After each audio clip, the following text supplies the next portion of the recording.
te morís de espanto y casi miras como distinguido. Si cada tanto acunas en tu encanto y era tu mundo el ideal. Y su ideal, mi ideal, el de aquel se puede... Buenas noches, bienvenidas y bienvenidos a Último Bondi. Último Bondi es un programa producido por el colectivo Más Igualdad que busca promover la reflexión, difundir información de calidad y generar intercambio que ayude a la reflexión política. En el día de hoy vamos a tocar un tema que está en agenda, que es nuestra costumbre, pero intentando darle un enfoque de largo plazo, que vaya un poco a las bases históricas del asunto, pero que también se proyecte hacia adelante como lo que es un tema que efectivamente estructura a la sociedad. Vamos a estar hablando de la seguridad social como problema político y para ello tenemos invitados, en este caso 2 invitados y una invitada que voy a pasar a presentar. Hoy nos acompaña Soledad Salvador. Soledad es economista feminista, es investigadora en temas de desigualdades de género en el mercado laboral y en el sistema de cuidados. Hugo Bay, que es economista con especialización en seguridad social, integrante del Instituto Cuesta Duarte y del equipo de representación de los trabajadores en el Banco de Previsión Social. Y Gonzalo Zunino, que es economista, doctor en economía, investigador y director de CIMBE, donde coordina el Observatorio de Seguridad Social. Bueno, bienvenidos, buenas noches, vamos a compartir estos minutos con ellos y vamos a arrancar ya con una pregunta bastante general, ¿no? Digo, ¿por qué la seguridad social es un asunto de permanente discusión política? ¿De dónde vienen las discusiones primeras, ¿no? en este tema? ¿Cuáles son los antecedentes de por qué esto es un problema permanente en nuestras sociedades? Soledad. Bueno, desde la perspectiva nuestra, ¿no? Pensando la seguridad social como aquello que, se dio generar un sistema para poderle dar respuesta, ¿no? Un sistema que se estaba productivo, que se estaba industrializando y que efectivamente requería cierta estabilidad, ¿no? Asegurar ingresos para los trabajadores. Estaba todo basado en un modelo que conocemos bastante, que tiene que ver con esto de que el hombre era el que iba a la industria, a la fábrica, y las mujeres capaz que participaban del mercado laboral, pero esporádicamente, ¿no? Con un ingreso como intermitente, porque ya se sabía que en el futuro iban a dedicarse a cuidar, ¿no? A cuidar la descendencia en primer lugar y después, bueno, a los progenitores, a quien fuera. Raramente volvían al mercado laboral después de haber pasado por la maternidad, o sea, se dedicaban a la vida de los cuidados. Y de última, yo me acuerdo que allá en el 2005, cuando empezamos a hablar de esto acá en Uruguay, en el BPS, me decían, pero ¿y qué tiene que ver esto de los cuidados del trabajo no remunerado con la seguridad social? Porque la seguridad social es para el trabajo remunerado, o sea, es darle una garantía de ingresos a ese hombre del hogar, que es el que trae el sustento y, bueno, y sostiene a ese hogar. Pero bueno, en realidad sabemos que muchos cambios que se dieron, sobre todo en los 90, que las mujeres ya ingresan al mercado laboral una forma más de proyecto de vida, ¿no? Transitando lo que le llamaban en el norte la revolución silenciosa, pero que en realidad acá fue bastante, se notaba, ¿no? Que las mujeres habían cambiado y que empezaban a ingresar al mercado laboral cambiando, o sea, fue un aumento de la tasa 10 puntos porcentuales en 10 años, donde cambiaba el nivel educativo, bajaba la fecundidad, o sea, hubieron muchos cambios con eso. Y bueno, y claramente el sistema de seguridad social no está dando respuesta a ningún cambio de esos, ¿no? No habían licencias, por ejemplo, para extensas, ¿no? Para la paternidad, por ejemplo, recién en el 2008 hay una licencia de paternidad para que los padres cuiden a sus hijos cuando nacen. Bueno, el sistema de cuidados ni miras de hablar. Y todo recaía en las mujeres, o sea que de última las mujeres seguían haciendo ese rol de cuidadoras, pero aparte también eran proveedoras, pasaban a cumplir un doble rol y bueno, y la seguridad social quedaba por fuera, ¿no? De todo eso, no veía esos cambios, digamos. Entonces creo que un poco los conflictos que se generan desde nuestro punto de vista arrancan más bien por ahí. Perdón que te corté en el final. No. Hugo. No, sin duda. Soledad planteaba muy bien, digamos, desde una mirada particular, una serie de desafíos que enfrenta la sociedad, digamos, y los cambios que va atravesando a lo largo del tiempo, y se espera que la seguridad social brinde respuestas a raíz de eso, ¿no? Digo, si uno lo mira desde una perspectiva histórica, básicamente la sociedad, en la medida en que se ha ido modernizando, en fin, los mercados laborales, se generan diferentes tipos de riesgos a los cuales la seguridad intenta ofrecer diferentes tipos de respuestas, ¿no? Y evidentemente, primero quizá se pensó más en los orígenes, en un modelo más centrado, un poco lo que decía ella, que estaba obviamente liderado por hombres que generalmente eran los que más trabajaban, pero muy centrado en lo que era la contributividad, digamos, en el sentido de generar derechos a partir de las contribuciones, ¿verdad? Esa era un poco la lógica, el modelo más bismarckiano, ¿no? Donde uno, bueno, contribuye a una parte de su salario, tanto el trabajador como el empleador, a los efectos de cubrir un conjunto de riesgos, como por ejemplo desempleo, enfermedad, en fin, y ni que hablar las prestaciones en la etapa de vejez, ¿no? Donde la persona no tiene capacidad supuestamente para generarse ingresos propios y por lo tanto, bueno, el sistema de seguridad social lo cubre a través de una jubilación y pensión. Después, evidentemente, se fue haciendo muy notorio que esos riesgos eran insuficientes, ¿verdad? Y que además había un conjunto muy importante de la población que empezó, o que ya trabajaba, obviamente, por fuera del sistema formal y que por lo tanto no tenía derecho a esa cobertura que tenían los trabajadores formales. Y evidentemente, durante el siglo pasado, fueron progresivamente incorporándose en algunos países antes y en otros después, pero mecanismos, digamos, menos asociados a lo contributivo, digamos, ¿no? Entendiendo la seguridad social con un carácter quizá más universal y al mismo tiempo, bueno, extendiendo esos derechos a personas que efectivamente no estaban por fuera del sistema formal, en muchos casos no tienen capacidad contributiva y sin embargo son sujetos de derecho y ni que hablar, ahí hay un componente muy importante de atención a las mujeres que muchas veces quedaban en un plano de mucha vulnerabilidad, de mucha insuficiencia en cuanto a la red de protección social, ¿no? Gonzalo. Bueno, no sé, digamos, para agregar a lo que ya comentaron los colegas, sí, digamos, la seguridad social o la cobertura de riesgos es un tema que está siempre en el debate político, porque justamente la cobertura de riesgos en las sociedades es una cosa muy relevante y yo diría que fundamental a la hora de pensar el desarrollo de las sociedades, ¿sí? Si pensáramos muy, digamos, incluso nos remontamos al inicio de los tiempos y decimos, bueno, la agricultura surge para evitar algunas aleatoriedades que tenían la caza, la recolección de frutos silvestres, ¿no? Entonces, las sociedades siempre han tratado de empezar a cubrirse de riesgos de sequía, riesgos climáticos, riesgos de vejez, riesgos de enfermedad. Las sociedades antiguas también tenían unas suertes de estrategias para cobertura, en el caso de los hijos de soldados que morían. Es decir, casi todas las sociedades, si pensamos incluso en las sociedades más antiguas, buscaban ciertas coberturas de riesgo, pensando que esas coberturas de riesgo en el fondo son fundamentales para que tengamos una vida más tranquila y un desarrollo, digamos, y las sociedades puedan progresar. Y ya en el sistema capitalista, digamos, después de la primera revolución industrial, se evidenciaron que los trabajadores tenían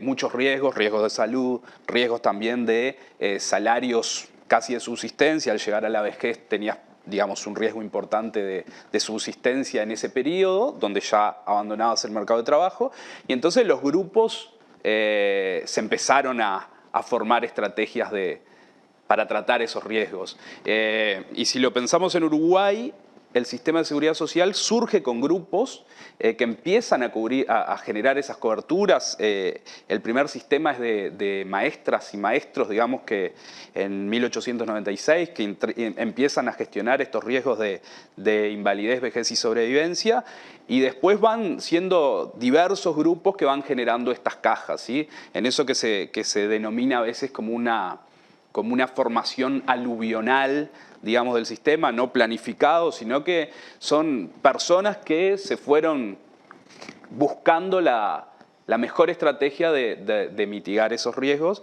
que, como decía, la mitigación de riesgos es como fundamental o como natural en la estrategia de sobrevivencia de las sociedades y por eso siempre está en la discusión la seguridad social. Ahora, escuchándolos un poco y pensando en el debate actual, ¿no? Como quien dice, por lo menos se me ocurren dos cosas que han venido a complicar la ecuación primera, ¿no?, de aquel sistema bismarckiano de seguridad social, bismarckiano en alusión a Bismarck, ¿no?, pensador y político europeo del siglo XIX, que de una manera u otra estableció los pilares, ¿no?, del pensamiento en esto, basado mucho en esta idea del trabajador y la seguridad del trabajador, ¿no? Pero bueno, hablamos después de un proceso demográfico, ¿no?, secular y universal, que ha venido a complicar las cuentas en cierto sentido, y del reconocimiento de derechos, ¿no?, de determinados sectores de la sociedad no contempladas en ese primer sistema, ¿no?, ya sea por sus razones de formalidad, por razones de parentesco, por razones de cuidado y por distintos aspectos. ¿Cómo ven esta idea? ¿Cómo entra esto en el esquema y de qué manera complica la discusión del sistema, ¿no? Si cuando uno mira quizás el Uruguay de mediados del siglo XX, uno no vislumbraba sino más un problema de sostenibilidad de la seguridad social, o capaz que lo había, pero en esa ecuación de derechos y coberturas no aparecía, ¿no? Y quizá por alguna de esas cosas ha demorado muchas veces en entrar en la agenda política como tema, ¿no?, en países como el nuestro, que incluso pasó 50 años sin hacer un censo, ¿no? Pero bueno, ¿cómo irrumpe esto hoy? Y bueno, el tema demográfico, claramente, o sea, Uruguay, como se dice, tiene una transición demográfica similar a los países del primer mundo, más allá de que seguimos, ¿no?, siendo subdesarrollados y con bajos ingresos, etcétera. Yo creo que por eso ahí el punto importante tiene que ver con esto, porque cuando uno mira, generalmente dice, bueno, hay una proporción importante de informales, por decirlo, ¿no?, de población que no está haciendo cobertura y que es difícilmente que la puedan hacer, porque son, yo qué sé, todo esto que siempre se nombran ahora, ¿no?, todo lo que le llaman los colaboradores, ¿no?, ya no son ni trabajadores dependientes, son colaboradores de plataformas que están en el exterior y, bueno, y tienen un autoempleo. A esa persona como que casi que pedirle una contribución ya está medio, capaz que no de última debería de ser el foco de esto, ¿no? El foco para mí debería estar más pensado en capaz que en la población inactiva o la población que está hoy trabajando en forma informal en ese sector, por ejemplo, los cuidados, que los cuidados tenés la ventaja de que si vos desarrollás servicios de cuidado tendés a esa población que se está envejeciendo, ¿no?, que requiere de cuidado y que genera una presión sobre la familia para cuidar, o sea, cualquiera que le haya pasado de tener padres, madre, familiar en situación de dependencia, durante un tránsito largo de tiempo, sabe que seguramente pierdas ingresos, tengas que salirte del mercado laboral, o sea, esto me acuerdo que en el PCNT lo planteaban bastante, y después el hecho de que quienes están ejerciendo esos cuidados lo están haciendo en condiciones de informalidad porque las familias que contratan no pueden pagar, o sea, todos los beneficios, ¿no? Estarán aquellos que, bueno, buscan esquivar las normas como siempre, pero una gran proporción trabajan así porque saben que no hay opción. Entonces vos en ese tipo de relaciones podés incidir como Estado, porque si vos generás, ¿no?, más servicios e invertís en esos servicios que son los que van a permitir tener un empleo de mayor calidad para quienes lo están haciendo hoy en forma informal y a su vez le estás generando mejor calidad de vida y mejor desarrollo a los niños y a las personas en situación de dependencia, que acá es no solo por envejecimiento, también por discapacidad, personas en situación de dependencia que hoy no están pudiendo salir al mercado laboral porque no tienen quien los acompañe. Bueno, yo creo que una apuesta tendría que estar más centrada en eso, más allá de que es verdad de que está cambiando el modelo de trabajo y que claramente el trabajador dependiente va a ir quedando relegado, pero para atender el problema demográfico, a su vez, para que no siga cayendo la tasa de fecundidad, que es un problema para el sistema de seguridad social, ¿no?, porque tenés 200.000 mujeres en forma inactiva y a su vez cada vez te vas a tener menos niños, bueno, probablemente vas a tener un problema mayor hacia el futuro, ¿no?, que es un poco lo que nos está pasando. Hugo. Sí, sin duda el tema demográfico es quizá uno de los factores más relevantes en toda esta discusión, digamos. Básicamente uno identifica dos procesos, es decir, un poco lo que decíamos al principio, el tema del modelo de seguridad social más contributivo, donde ahí, bueno, muy centrado en esta idea de la solidaridad intergeneracional, es decir, ¿qué significa? Básicamente que los actuales cotizantes, bueno, a través de sus aportes a la seguridad social, financian las prestaciones para los mayores, ¿verdad?, la población dependiente, bajo el contrato social, llamémosle, de que, bueno, cuando ellos envejezcan van a venir otros a financiar las suyas, ¿verdad? Entonces, por eso se habla de solidaridad intergeneracional, ¿verdad?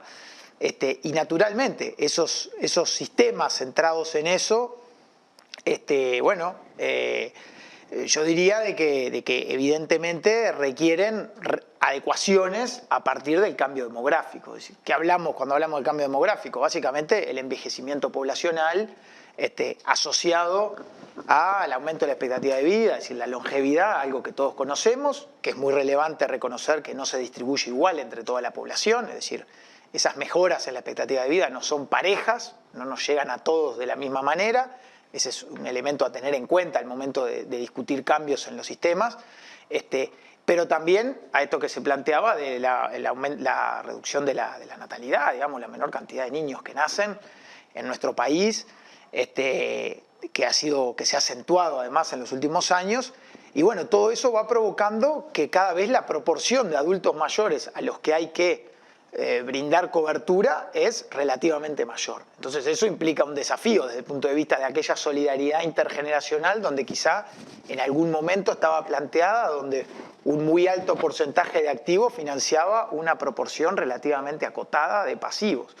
Cuando uno mira las proyecciones demográficas hoy que nos aportan los demógrafos, bueno, evidentemente nos enfrentamos a un escenario donde ya las proporciones no son tan distintas, es decir, la proporción de activos se va manteniendo estable y la proporción de adultos mayores va creciendo de manera importante con el paso de las décadas y por lo tanto esos sistemas se tensionan desde el punto de vista financiero, es decir, creo que no hay que vivirlo como un drama, el envejecimiento poblacional basado en esas dos características que yo planteaba responde a cuestiones que yo entiendo que son saludables, es decir, el aumento de la longevidad por un lado habla de un estadio de desarrollo, digamos, mejor, y por otro lado el tema de los nacimientos yo creo que también mirado desde el punto de vista del derecho de la mujer a elegir cuándo tener esos hijos, en fin, y los derechos asociados a lo reproductivo, yo creo que y también la disminución del embarazo adolescente, en fin, una cantidad de aspectos que quizá era necesario que el país avanzara, también creo que son una buena noticia en algún sentido, pero naturalmente tensiona un poco esto que decías tú, de esa ecuación que quizá en algún momento, hace ya unas cuantas décadas, podíamos pensar que pudiera ser sostenible a lo largo del tiempo. Nos fuimos de tiempo, nos tenemos que ir, volvemos en el segundo bloque, vamos a volver con Gonzalo para seguir con este tema y estas cosas que tú ya empezaste a colocar del pacto social, de la colaboración o del proceso de acumulación intergeneracional, ¿no? Y esas cosas que empiezan a entrar en crisis en sociedades que pasaron de tener 3, 4 activos por cada pasivo a sociedades que van camino a tener, no sé si pelo a pelo, pero poca diferencia, ¿no? O sea que hay una revolución gigantesca a nivel de las sociedades que justifica esta discusión y que hay que plantearla, ¿no? Y por eso vamos a estar hablando de modelos, de distintos modelos de seguridad social que están planteados en el mundo. Volvemos en un minuto en el segundo bloque de Último Bondi.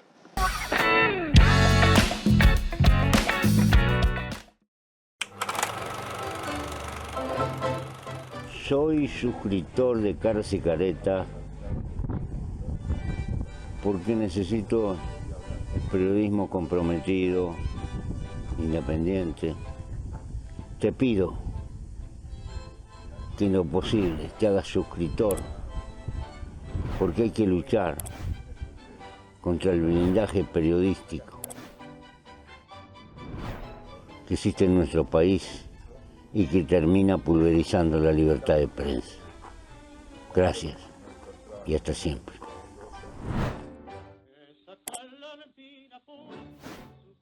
Da vuelta, ahí, tan. Es un honor formar parte de Caras y Caretas TV, donde hay lugar para todo tipo de contenido y también para el humor. ¡Sumate!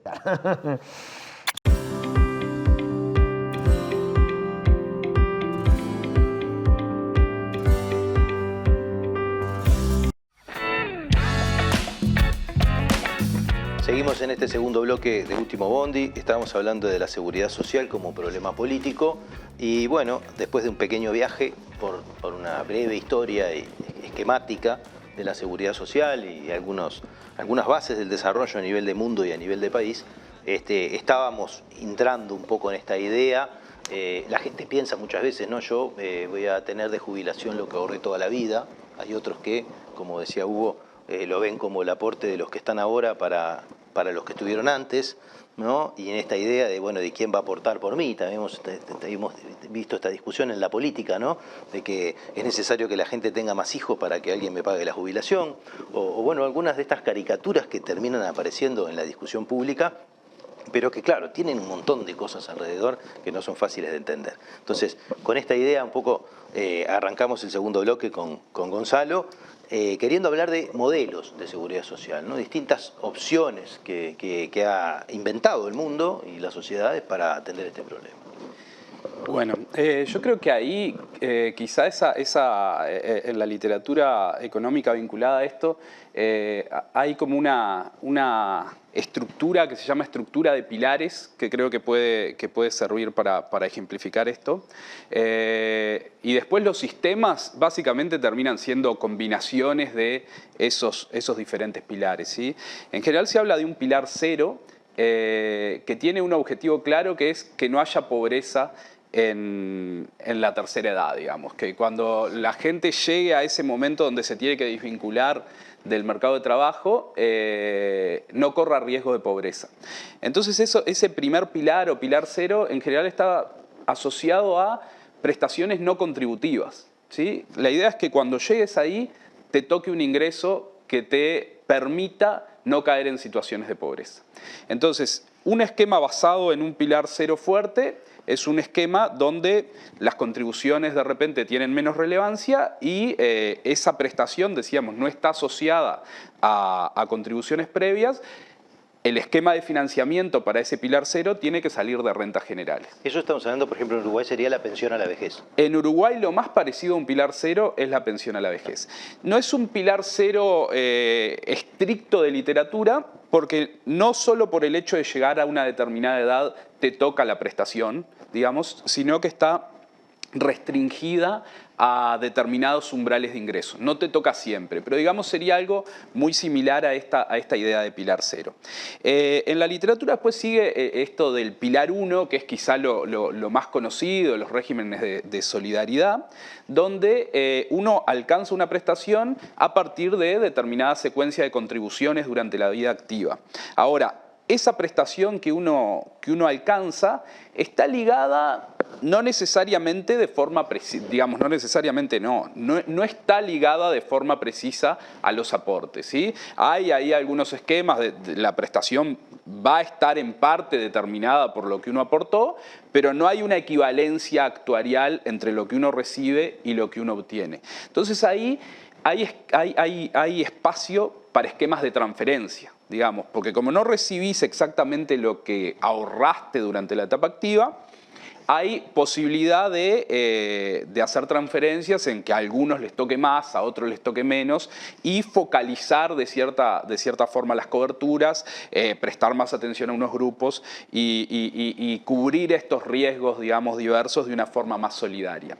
El tercer pilar es el de ahorro individual, básicamente en AFAPs, en lo que sería el caso uruguayo, ¿sí? Pero podría administrarla el sector público. Un esquema parecido a lo de ahorro individual es lo de cuentas nocionales, donde los aportantes van cotizando y se les va llevando como una cuenta individual a cada uno de ellos para después calcularle la jubilación. Entonces, en este tipo de esquemas, sí, la prestación al momento del retiro está totalmente ligada a lo que uno fue aportando durante la etapa activa.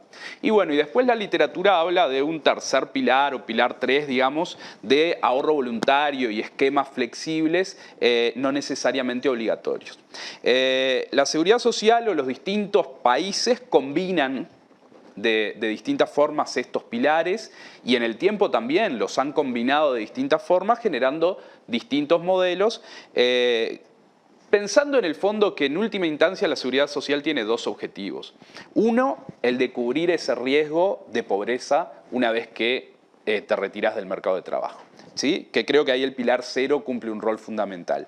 Y el otro es el de suavizar tu trayectoria de ingresos y tu trayectoria de consumos. En economía es como un resultado frecuente que los individuos logramos optimizar nuestra felicidad o nuestra utilidad, sí tenemos una trayectoria relativamente plana en nuestro nivel de consumo. Y ahí lo que haría el sistema de una manera u otra es imponerte un ahorro durante tu vida activa para dártelo después cuando tú te retires. Exactamente. A eso se le llama la suavización, ¿no? A eso es lo que te permite suavizar, que podría ser con transferencias, No te gastes vía todo esquema ahora, de guarda solidaridad. una parte que la vas a consumir después cuando seas viejo. Exactamente. Pero si yo no te obligo a ahorrarla, capaz que no lo haces. Capaz que no lo haces, o capaz que no tenés los instrumentos suficientes. Es decir, capaz que yo quisiera ahorrar y decir, no me gusta, pero ¿dónde ahorro? ¿Dónde lo hago? ¿Hay economías de escala en ese ahorro? Digamos, la SAFAP o EPS, hay gente que está administrando ese ahorro y que lo hace de forma profesional. Capaz que si yo lo hiciera de forma individual, no tendría esa capacidad de escala digamos, tendría otros problemas, más allá de la miopía de corto plazo, que obviamente es uno de los factores fundamentales para que el Estado tome cartas en el asunto y no deje o no permita que al final de la vida la gente caiga en situación de pobreza. Hugo. Sí, agregar a lo que dice Gonzalo con mucha claridad, creo que es una buena forma de entrarle a esa pregunta tan compleja. En primer lugar, mencionar dos funciones adicionales. Creo que él mencionaba las centrales, pero otra función importante de los sistemas en sí mismo es, bueno, a través de lo que él decía justamente, el tema de las transferencias y que esto permite elegir a qué sectores poder subsidiar más que a otros, en fin, ahí en Uruguay evidentemente tenemos problemas, ¿no? Quizá uno de los sistemas más generosos que tenemos sea el de la caja militar, donde habría que discutir si realmente, por escándalo además, ¿no? Entonces, tal vez no tenemos bien focalizado, por así decirlo, dónde tienen que ir las transferencias en función del ingreso y la trayectoria de las personas. Entonces, los sistemas tienen la función también de redistribuir ingresos, ¿no? Es decir, además de aliviar situaciones de pobreza, son mecanismos redistributivos. Por ejemplo, todo el tema de la mujer, y lo puede explicar mucho mejor que yo Soledad, pero en última instancia, esas mujeres que producto de una realidad en el mundo laboral y en las sociedades en las que vivimos, terminan contribuyendo menos a los sistemas, es decir, quizá trabajando más que los hombres, si consideramos el trabajo no remunerado y otro conjunto de cuestiones, pero contribuyendo menos, y como en muchos casos los derechos están asociados fuertemente a lo que cada uno contribuye, justamente es necesario redistribuir y focalizar subsidios allí donde personas que están centradas en lo que es la reproducción de la vida y de la sociedad en sí misma no queden desamparadas o en situación de vulnerabilidad en etapas de dependencia a lo largo de su vida.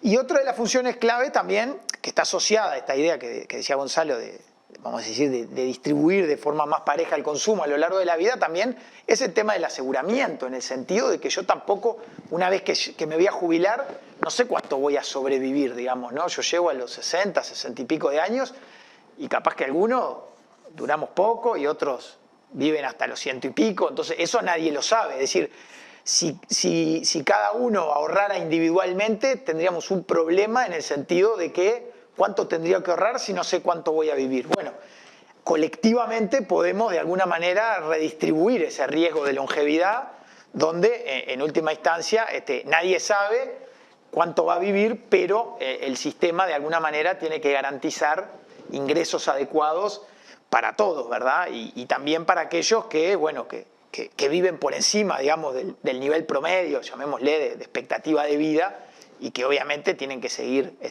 manteniendo un nivel de bienestar razonable. Entonces también ahí la función de aseguramiento es clave dentro de los sistemas jubilatorios en particular y de pensión. Ahora, hay un tema que mencionabas vos en el Pilar 2, como quien dice, en la existencia del Pilar 2, ¿no? que tampoco es, que es novedosa desde el punto de vista de la longevidad de los sistemas, ¿no? Es decir, es el último pilar que se construyó, por decirlo de alguna manera, en relación al de solidaridad, ¿no?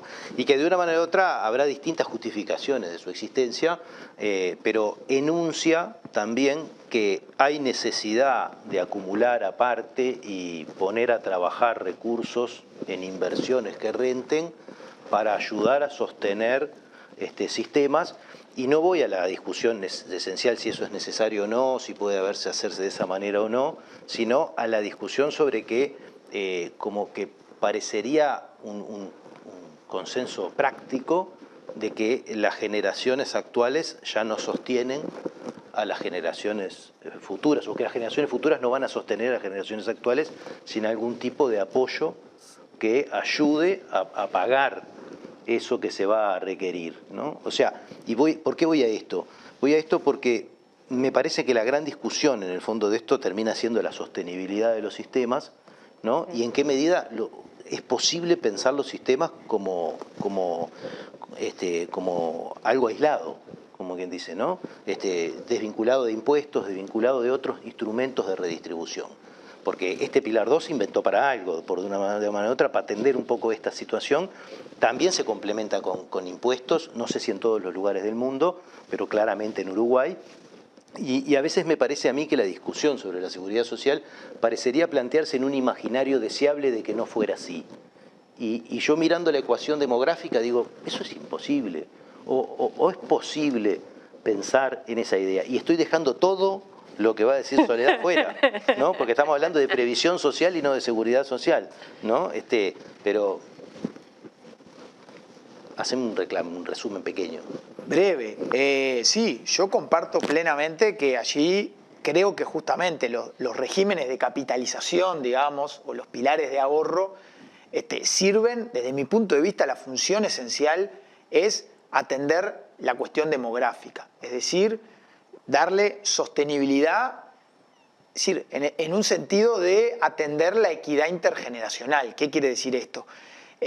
Si nosotros sabemos que dentro de 30 o 50 años las generaciones de activos proporcionalmente van a ser más pequeñas para los pasivos que tienen que atender, bueno, obliguémonos nosotros hoy a generar un fondo de ahorro, una alcancía, como le quieran decir, para justamente distribuir el financiamiento de un sistema de jubilaciones y pensiones de forma más equitativa a lo largo de las generaciones. Creo que hay un tema allí de atender el problema del financiamiento de alguna forma equitativo entre las generaciones. Esto se vincula, por ejemplo, a la cuestión también del medio ambiente, ¿no? Es decir, nosotros tenemos que pensar por la situación actual nuestra, pero también pensando en las generaciones futuras, ¿no? Que van a venir.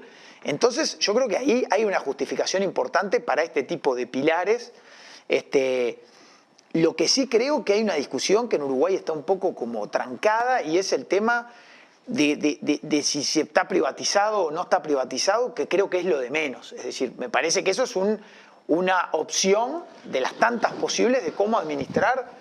Gonzalo lo decía, en otros casos se administra por el sector público, por el Estado, los fondos pueden ser individuales, pueden ser colectivos, pueden ser de beneficio definido, de contribución definida, en fin, hay una variedad enorme. Es decir, y me parece que en Uruguay incorporamos el modelo de la SAFAP, que es un modelo que se implementó a principios de los 80 en Chile, y quedó como que ahora nuestro pilar 2, digamos, es eso. Y yo creo que es una de las posibles opciones, a mí claramente no es la que más me gusta, y creo que deberíamos discutir si no hay que hacer una reforma estructural en ese pilar, pero atendiendo la necesidad de contar con este elemento de ahorro por los motivos que tú planteabas en la pregunta. Soledad, ¿cómo hacemos entre seguridad y previsión? Porque nos faltaron capítulos para meter adentro el gasto. No, escuchando un poco también lo que hablaban Gonzalo y Hugo, me venía también a la mente esta cuestión que se da en el caso de las mujeres, sobre todo las mujeres cuando llegan a la edad de jubilarse. Como decías tú, por más que hayan capaz que trabajado, ¿no? O los niveles educativos también se hayan formado para trabajar, porque a veces también se cree que, bueno, capaz que a cada uno le toca lo que contribuyó, ¿no? En realidad las mujeres están muchas veces más formadas, tienen brecha salarial y eso después no se va a ver reflejado obviamente en sus aportes, o esto que decíamos hoy de la informalidad, ¿no? La sobrecarga del trabajo de cuidado la lleva a tener empleos informales que les permiten conciliar mejor y bueno, dado la ley de servicio doméstico hubieron cambios, ¿no? En esos datos, pero siguen teniendo niveles de informalidad altos y mucho más en el sector de los cuidados. Entonces, Claro, esas mujeres todavía siguen siendo pasivas solo de una pensión y ahí creo que el problema, por más que es verdad que el argumento de este nivel cero, que desde entrada cuando se empezó a hablar de la reforma eso se ponía como muy al tapete, bueno, con esto sí vamos a resolver estos problemas de las mujeres que no pueden aportar o que llegan con aportes muy reducidos, pero efectivamente sigues dejándolas, ¿no?, como subsumidas a esa idea de que, bueno, van a ser siempre pasivas de pensiones porque ellas no tienen la capacidad de, o sea... Está pendiente de la pobreza, pero no de la desigualdad.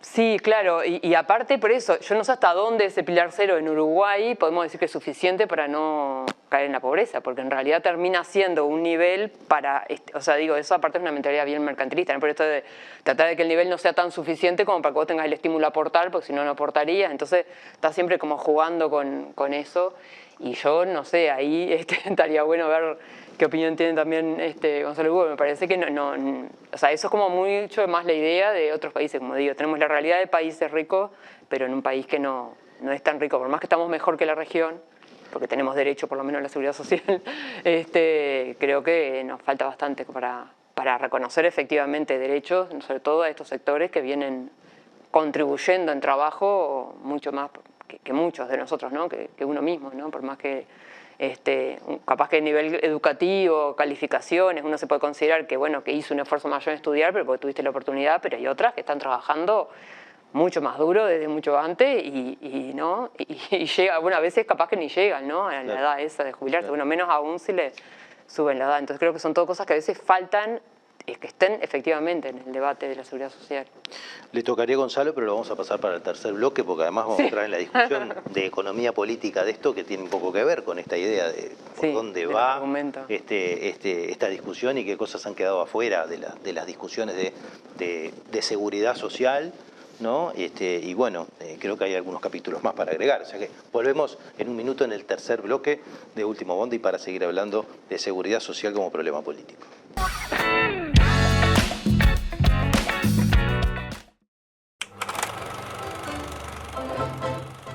Soy suscriptor de Caras y Caretas porque necesito periodismo comprometido, independiente. Te pido que en lo posible te hagas suscriptor, porque hay que luchar contra el blindaje periodístico que existe en nuestro país y que termina pulverizando la libertad de prensa. Gracias y hasta siempre.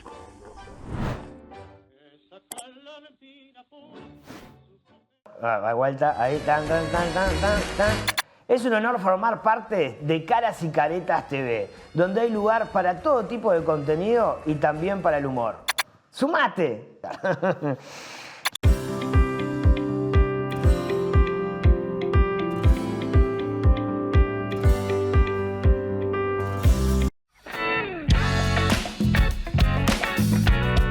Seguimos en este tercer bloque de Último Bondi, estábamos hablando de seguridad social como problema político. Recorrimos un poco los modelos, vimos un poco la historia, quedan un montón de debates pendientes. Estábamos abordando esta idea de que en el fondo la sociedad actual, dado el cambio demográfico, tiene que ahorrar y tiene que buscar formas de capitalizar para atender problemas futuros que, como bien decía Hugo, en realidad hoy los estamos hablando desde el punto de vista del ingreso, pero se podrían extender a otro tipo de cuestiones y de bienes y accesos de las futuras generaciones, ¿no? Pero también nos quedaban ahí y nos quedan algunos tópicos que muchas veces se caen de la discusión de la seguridad social porque nos centramos en la previsión social y no en otros aspectos que involucran además parte de la agenda pendiente de derechos, ¿no? En el reconocimiento de un montón de trabajo humano que se precisa hacer para sostener las sociedades y que sigue muchas veces invisible. Pero bueno, le tocaba opinar a Gonzalo, así que le pasamos la pelota. ¿Sigo con esto o ya me...? Seguí por donde tú quieras. Bueno, no, totalmente de acuerdo y digamos, Soledad dejó pendiente esto del pilar cero, que además no se toca básicamente en la reforma actual, ¿no? simplemente aclarar eso. Entonces, esta idea de prestaciones no contributivas fue paradójico porque como que parece que es lo central de la nueva reforma y sin embargo la pensión contributiva se corre un año en la vida, pasa de los 70 a los 71 y en montos hay ahí algunas pequeñas, muy chiquitas variaciones, pero digamos el pilar cero no se modifica sustancialmente, entonces sí, casi todas las mujeres que han tenido alta carga de trabajo de cuidados y demás no van a llegar a un ingreso muy diferente a lo que está en el sistema actual. Bueno, obviamente cuando hablábamos de esto del Pilar 2, si seguíamos con eso, yo creo que otro de los motivos que tuvo la inserción del Pilar 2 fue el de evitar algunos también miopías, pero no individuales, sino de sistemas, que era esa idea de dar recursos muy generosos a las jubilaciones mientras las pirámides poblacionales eran muy jóvenes. Entonces, mientras había mucho recurso de cotizaciones, siempre, y esto pasó en todo el mundo, casi todos los sistemas tenían incentivos a dar prestaciones donde había un desajuste muy marcado entre lo que se recibía en la etapa final y lo que habías aportado durante la etapa activa. Cuando la pirámide poblacional empieza a estar más prismática, por así decirlo, esa generosidad empieza a ser muy costosa o muy difícil de solventar y obviamente esta idea de la capitalización que fuerza a que lo que uno recibe esté ligado a lo que uno aportó, disciplina en cierta forma esa estructura, ¿no? También podría ser una cuestión ideológica de que el riesgo, digamos, estos riesgos que hablábamos tienen que resolverse más de manera individual y no tanto de forma colectiva. Entonces siempre ahí hay muchos elementos jugando atrás de por qué aparecieron o se fueron creando estos nuevos pilares. Y bueno, y si ya me meto en lo último, sí. Yo creo que las dificultades que se generan a la hora de elegir un modelo muchas veces están dadas porque la resolución del mejor modelo no es un problema técnico, es un problema que involucra también preferencias de los ciudadanos, digamos, y preferencias e ideología, esta idea de si los riesgos tienen que estar más cubiertos de forma colectiva, de forma solidaria o individual, habrá matices de posición. Las prestaciones o la cuantía de las prestaciones, en Uruguay el sistema de pensiones ocupa casi un tercio del gasto público. Entonces estamos hablando de un elemento central en lo que se refiere al tamaño del estado de bienestar. Y ahí también hay muchas diferencias en los partidos políticos, pero en los ciudadanos, en cuál es el tamaño de bienestar del estado de bienestar que queremos y cómo lo financiamos. Y entonces, obviamente, cuando llega el momento de discutir esto, hay diferentes opiniones, porque no todo el mundo está de acuerdo, como decía, en cuál es el tamaño de bienestar que queremos y cómo se deberían cubrir esos riesgos, si de forma más colectiva o más de forma individual. Y uno tiende a veces a pensar o a escuchar como que la discusión es, todos saben que hay que hacer esto y ¿por qué no lo hacen? ¿Por qué los políticos no se ponen de acuerdo y lo hacen de una vez?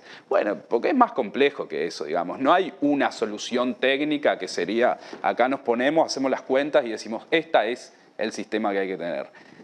Hay matices de preferencias y cuando llega el momento de la discusión, por más que todo el mundo esté más o menos de acuerdo que hay que reformar, después la reforma que cada uno quiere no es la misma y es natural que sea así. Y hay una diferencia importante también entre lo que podría ser una especie de pacto moral y de lo que puede ser el pacto fiscal, ¿no? Es decir, en el sentido de decir, todo el mundo podría estar de acuerdo, aunque no tiene que haber gente tirada en la calle, de que no tendría que haber pobreza, ¿no? Ahora, después cuando hay que discutir cómo financiar el asunto, empiezan a aparecer diferencias que se vuelven exponenciales, que además muchas veces se ocultan a través de una ausencia importante de información, ¿no? Porque en realidad la gente carece de una información sobre la distribución del ingreso y la riqueza como para poder hacer bien la cuenta de cuánto le correspondería poner, si tiene que ayudar o tiene que recibir. ¿no? Y un conjunto de cosas que no colaboran para tener estas discusiones en buenos términos, ¿no? Ahora, acá creo que hay una pregunta que para mí también subyace en toda la discusión política, que es, ¿se puede pensar en un país como el nuestro una seguridad social no asistida desde el sistema desde rentas generales? ¿Es posible pensar algún diseño de algún tipo que pueda realmente aspirar a tener mínimos, ¿no?, de suficiencia que puedan atender el pacto social más mínimo, si se quiere, más conservador? Hablemos de pobreza, ni siquiera de desigualdad, sin asistencia estatal en una estructura social como la nuestra, por un país como el nuestro. Y no, de hecho, al revés, vamos a ir cada vez a más, ¿no?, asistencia del Estado, probablemente por esto que decíamos, los cambios que hay en regímenes laborales, y mientras los ingresos del Estado sigan siendo a través de IVA, que es un impuesto muy regresivo, pero que lo pagamos como muy sin quejarnos, por decir una forma, y al IRPF cada vez lo quieren volver para atrás, ¿no?, en vez de seguir avanzando y tratar de que se aporte más en función de los ingresos. Hay como, ¿no?, una idea de que no, que en realidad debería desafectarse. Cuando yo el otro día justo en otra charla escuchaba a alguien decir que me parecía una buena propuesta esto de pensar que cada vez más las empresas, o sea, si de hecho lo que pasó ahora con la pandemia es que hay tantas personas, ¿no?, que sabemos que pudieron ahorrar, pudieron tener más plata en los bancos, sacar plata más, bueno, efectivamente quiere decir que estamos haciendo las cosas mal, o sea, que en realidad hay gente que debería de poder estar contribuyendo más a la sostenibilidad del sistema de protección social, más allá de la seguridad social específica, ¿no? Porque la seguridad social todos queremos que todas las personas, creo yo, hay aparte gente con poder económico que también tiene preocupación por la seguridad y quiere que la sociedad transite hacia sociedades más desarrolladas, donde, bueno, los niños tengan todos los mismos derechos, ¿no?, todos accedan a una enseñanza básica de calidad y puedan transitar senderos más de... Entonces yo creo que hay que no ser tan achicado, capaz que ahí, en todo lo que tiene que ver, yo qué sé, en el mundo se habla de, bueno, ponerle impuestos, ¿no?, al movimiento de capitales. Esto acá en Uruguay se dice que es muy chico el mercado para eso, pero bueno, claramente igual uno hacia afuera debería pregonar por cosas de ese tipo, ¿no?, de que efectivamente uno tiene que pensar que la forma de financiar la seguridad social no va a ser a través del aporte contributivo, porque de hecho ya por sí nos quejamos más, ¿no?, en América Latina, y aportamos bastante menos que en Europa, ¿no?, de lo que contribuyen cada persona a sostener, ¿no?, el sistema impositivo es mucho más alto. Entonces, pues sí, claro, a veces decimos, claro, no estamos ¿no?, en Finlandia o en Noruega o en Suecia, sí, pero también lo que aportan en esos países son porcentajes elevados. Entonces yo creo que sí, va a ser cada vez más, hay que ir a esto de que, bueno, se recauda de los que más tienen y se da a los que más lo necesitan, y de eso cada uno podrá después diferenciarse pagando un servicio privado si quiere, porque, bueno, tuvo la posibilidad o la... Por eso también hay que desarrollar estos sistemas de cuidado, porque en realidad vos tendrías que darle garantías a todos de que vayan a escuelas de tiempo completo. O sea, no lo van a hacer hoy y ni necesariamente implica institucionalizar 8 horas a los gurises, pero sí ir a sistemas donde vos des más posibilidades de que las personas desarrollen, porque la creatividad hoy por hoy, o sea, el ingresar al mundo laboral tampoco es el de antes, ¿no? Aquel del fin del trabajo nunca existió, porque en realidad no es la jornada de 8 horas en una fábrica que se instala en Uruguay. Hoy la gente se inserta en el mercado laboral en el mundo, a nivel global. Entonces, ¿cómo haces para que eso aporte y a su vez todos puedan desarrollar sus capacidades al máximo? Hugo. Y sin duda que yo creo que realmente la discusión en Uruguay ha quedado muy renga, ha sido completamente desequilibrada. Me estoy refiriendo ahora a la discusión sobre la reforma, ¿no? Me parece que hay un elemento central que el gobierno puso en el vamos a decir, en el tapete, que es el tema de la sostenibilidad económico-financiera. ¿Eso qué significa, la sostenibilidad económico-financiera? Bueno, que el sistema tenga la capacidad de pagar las prestaciones hoy, pero también a mediano plazo y a futuro, que esas promesas que les pero hacemos... ¿a partir de qué ingresos? Bueno, justamente, ¿cómo uno logra sostenibilidad económico-financiera en un sistema, en un hogar si se quiere, pero pensémoslo de lo que estamos hablando, en el sistema de seguridad social? El sistema se compone de ingresos y de egresos. Hoy, dentro de 30 años, dentro de 50 años, tenemos que lograr un equilibrio. Hoy, si uno mira el sistema, efectivamente, Es decir, hay ingresos que se mantendrían relativamente estables, producto de ese cambio demográfico, de esa población activa que se mantiene, y egresos que tienden a subir con el correr del tiempo. El envejecimiento poblacional demanda nuevos recursos para atender una protección adecuada a los adultos mayores. ¿Cómo logramos de alguna manera ir cerrando esa brecha? Porque creo que ahí hay un desafío. Bueno, el gobierno elige el camino de negarse a discutir, pero cualquier cambio en materia de financiamiento. Es decir, no hay... Es decir, todo el esfuerzo de la reforma de la seguridad social... Pero negarse a discutir el financiamiento significa que a partir de ahora el financiamiento es el actual. O sea, la forma de financiamiento son los puntos del IVA que van al Banco de Previsión Social y demás cuestiones, algunos pequeños complementos que puedan salir de vez en cuando de rentas generales, refuerzos como el de la Caja Militar y algunos otros, y el aporte de los activos. Exactamente eso.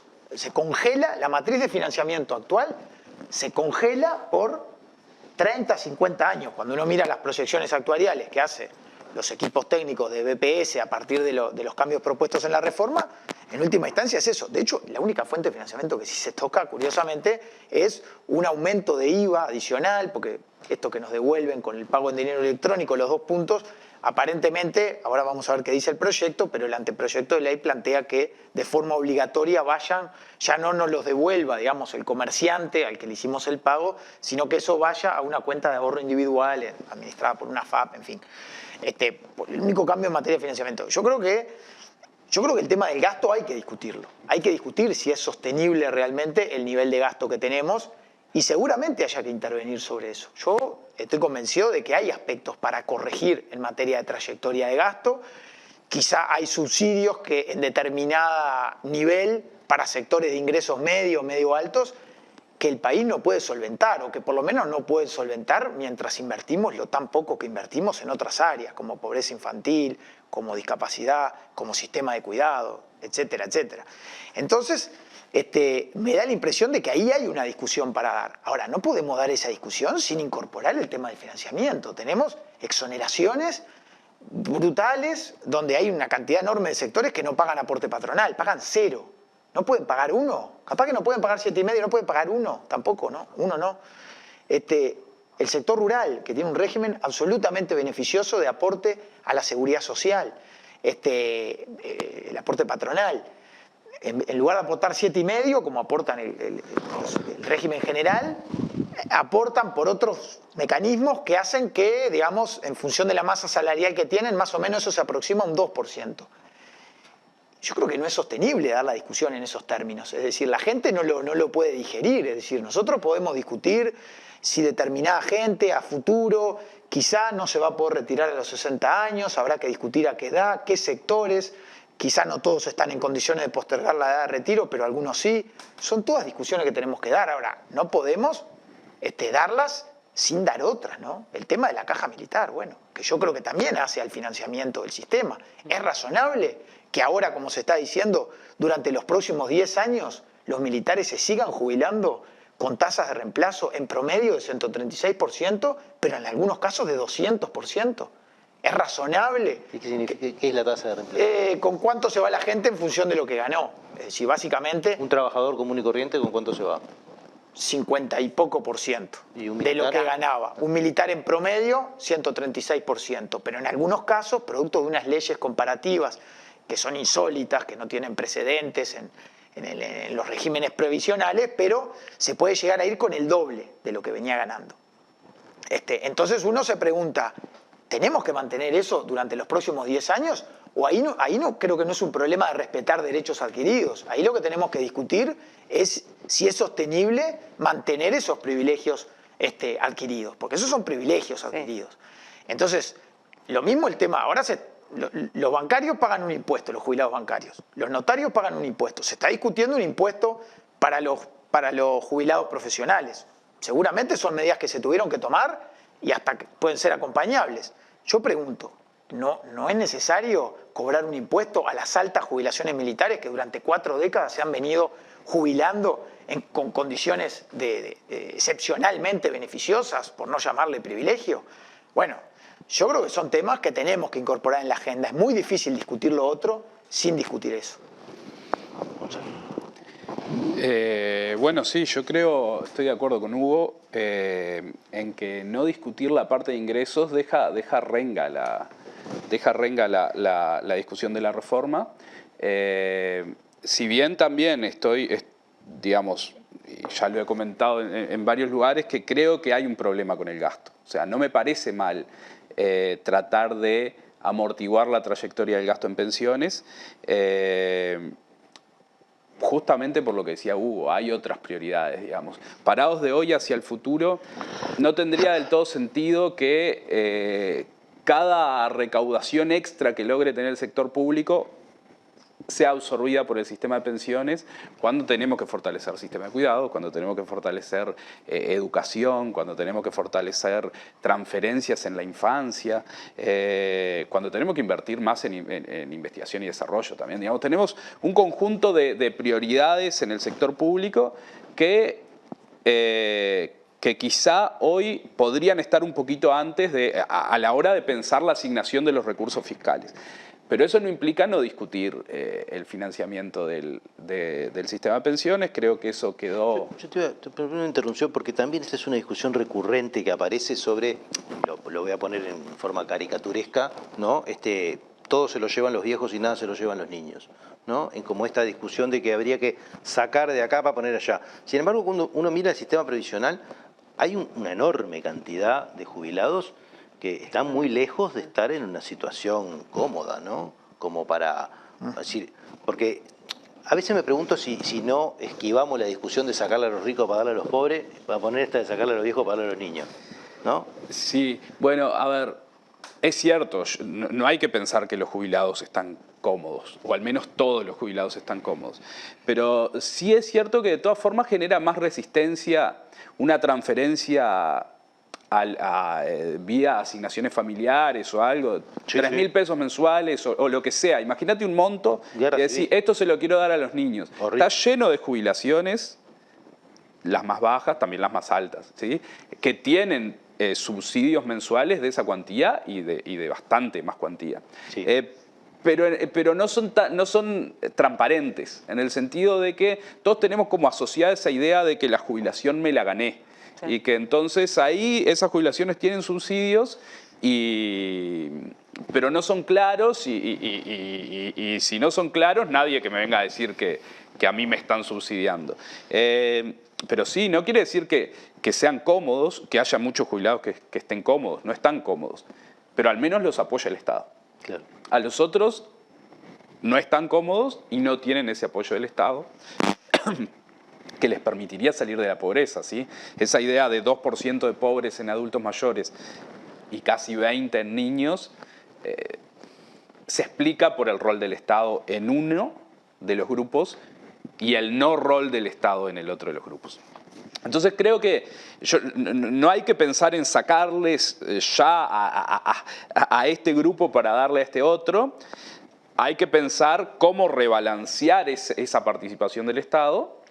Y en lo posible hay que no solo rebalancear, sino también cómo discutir el estado de bienestar en general, probablemente aumentándolo. Es cierto que si necesitamos 3 puntos del PBI en las próximas décadas, digamos, si dejamos todo quieto, las jubilaciones y pensiones, tendríamos 3 puntos extra de PBI que necesitamos para financiar esto.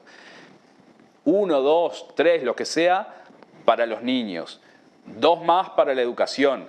No, podemos hacer crecer el estado de bienestar, pero hay que ser conscientes, lo que decías hoy, que todos podemos querer eso, pero después cuando llega la hora de la verdad, si el asunto es aumentar la presión fiscal 10 puntos, la sociedad no lo va a querer. Entonces, con una discusión de, bueno, busquemos dónde aumentar un poco la presión fiscal y rebalanceemos. Creo que esa es como la estrategia. Hoy ni estamos rebalanceando, ni estamos buscando cómo aumentar la presión fiscal, ¿sí? Por la presión fiscal no estamos buscando cómo aumentarla porque no se discutió la parte de ingresos. Y el rebalanceo, porque no se discutió el estado, la reforma no tuvo una mirada... La previsión social, no, discutió solo la previsión social. Discutió solo cómo, yo te diría, un rebalanceo es cómo contener el gasto en pensiones y cómo fortalecer el gasto en cuidados y en infancia. Bueno, hoy discutimos cómo contener el gasto en pensiones y la otra discusión queda para el futuro, digamos. Entonces, no estoy del todo rebalanceando, estoy a lo sumo generando un potencial espacio para rebalancear, que sería bueno discutirlo ya todo. Es cierto que cuando uno discute mucho, después se complica implementar, pero incluso desde el punto de vista de la preferencia política, para mí no es lo mismo decir si estamos discutiendo contener el gasto en jubilaciones para rebalancear el estado de bienestar o si estamos discutiendo contener el gasto en pensiones para achicar el estado de bienestar.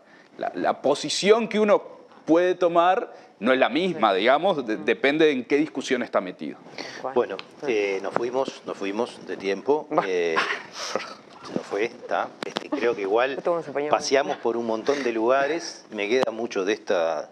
Creo que hay una idea ahí que me queda, que me rechina, que es cuánto la gente sabe, cuánto la gente puede ponderar esta discusión. Uno dice, no se puede aumentar la presión fiscal. Bueno, sí, los ricos siempre gritan que no se puede aumentar la presión fiscal. Claro. El resto de la sociedad no sabe qué significaría para ellos, porque no sería para todos, ¿no? Si uno ve, por ejemplo, un diseño tipo impuesto a la renta, ¿no? Es decir, la enorme mayoría de la gente no sabe. Pero ¿no? se asustan igual. Se asusta horriblemente, es totalmente asustable, ¿no? Yo siempre pongo esa cuenta, un impuesto que favoreció al 70% de la población y que lo odió al 70% de la población, ¿no? Una cosa por el estilo. Es muy difícil de hacer, ¿verdad? Entonces hay un montón de problemas de información para poder dar estas discusiones que descansan abajo de esas grandes consignas de todo lo que no se puede hacer, ¿verdad? Pero bueno, muchas gracias. Es un tema árido, difícil. Espero que hayamos contribuido a entender algunas cosas o por lo menos a dejarlas para pensar. Y bueno, muchas gracias por estar. Y nosotros nos vemos el próximo martes en otra propuesta de Último Bondi. Buenas noches.